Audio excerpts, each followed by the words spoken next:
So I went to the Cold Lake Library today to renew my membership, and that article that I featured in a previous video is still there. And so I talked about it with the librarian who's currently in charge at the time for today, and we had an interesting conversation.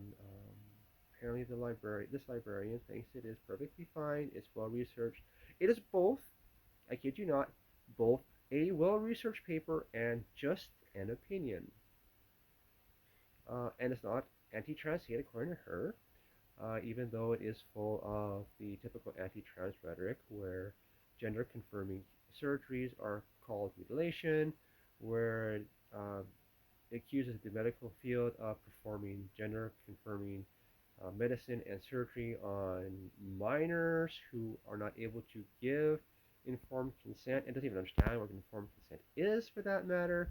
It complains about the amount of money spent on these people. It uses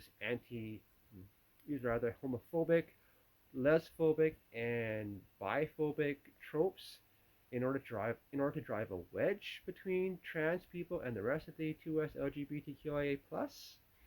Uh, and it's just horrible. It's really horrible. I took images of all the pages, and I want to share that document with anybody who needs to see it to make comments on it.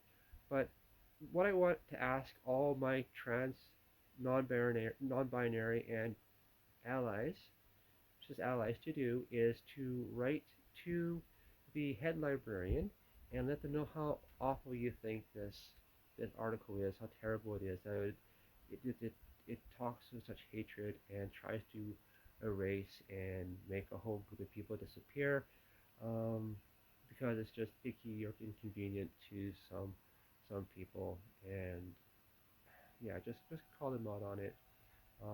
Be politeful, but let them know that it's just horrible and awful, and you don't want to see that sort of thing happening in our libraries.